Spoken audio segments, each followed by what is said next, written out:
More books I read this summer. I'm in my office today because I do work from time to time, and I do have an office here on campus. I'm very fortunate to have a copy of this forthcoming academic monograph by Mohawk scholar Linda Hall titled Bloodied Bodies, Bloodied Landscapes, Settler Colonialism in Horror. This book comes out partway through September 2025, so if I happen to have sold it to you on its merits, you can look forward to picking that up in a couple of weeks. The argument of this text is that broadly speaking, the genre of settler colonialism is horror.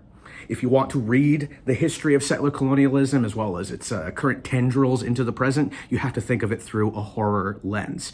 And the horror that is visited upon both indigenous bodies and indigenous lands is sort of fundamental to the genre, but also a fundamental way of thinking ourselves out of the genre. What Laura Hall is doing here, and what I find very aspirational about this book, is that she is looking to these canonical examples of mostly 70s, 80s, and 80s, and 90s horror films from America, and arguing for why they're actually dramatizing, often through very metaphorical ways, the anxiety of settlers towards indigenous presence. And that's a very old Western trope, and that recurs throughout this book in many different ways. There's constantly this fear on the part of American homesteaders that they are either being possessed, haunted by indigenous peoples, that they are themselves trying to become indigenous to these lands, but that their efforts to do so are always thwarted by the actual Indians who are still here, and also by, the ghostly presence or the guilt associated with the violence of settler colonialism.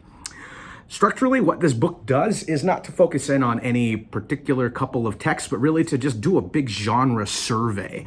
What you get are a lot of very small 1, 2, 3-page essays, just giving a kind of hot take about a lot of different canonical horror films. I especially like the final chapter titled Jason Gibbs' A Land Acknowledgement, in which Hall goes over one of my favorite franchises, the Friday the 13th franchise, arguing that it is once again founded on this Western myth of the homesteading American family being besieged from the outside, from the forest, by indigenous presence. In this case, metaphorized via Mrs. Voorhees and later by Jason Voorhees himself.